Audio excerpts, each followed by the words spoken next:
નમસ્કાર દર્શક મિત્રો, બીએન ન્યૂઝ ગુજરાતીમાં આપ સૌનું હાર્દિક સ્વાગત છે। આવો જોઈએ આજના મુખ્ય સમાચાર। અમદાવાદ જિલ્લાના બાવળા તાલુકાના તપોભૂમિ ધામ કેસરડી ખાતે સંત જોધલ બાપાનો 765મો જન્મોત્સવ।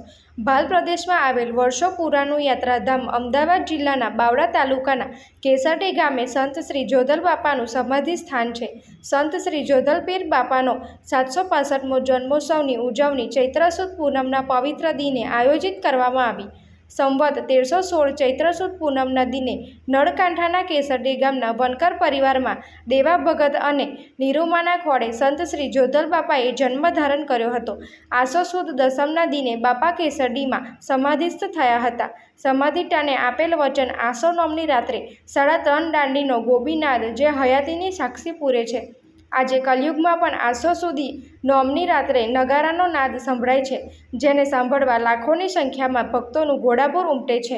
હાલમાં બિરાજમાન કેસરડી મંદિર ટ્રસ્ટના સંચાલક અને ગાદીના મહંત શ્રી ગોરધન દાસજી બાપુનો 83મો જન્મદિન હોય જોધલવંશીય 81 પરિવાર દ્વારા રાત્રે 12 વાગે પૂર્ણિમાના દિને પારણું ઝુલાવી કેક કાપી જોધલ બાપાનો અને મહંત શ્રી ગોરધનદાસ બાપાનો જન્મોત્સવની ઉજવણીમાં રંગેચંગે ભક્તો ઉમટ્યા અને ભક્તિમાં રસ તરબોળ થઈ જય જોધલના નાદથી ગગન ગુંજાવ્યું।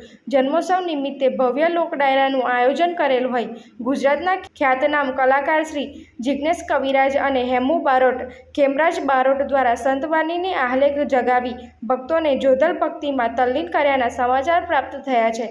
Reporter Ramesh Parmar, BN news Gujarati, Jambusar.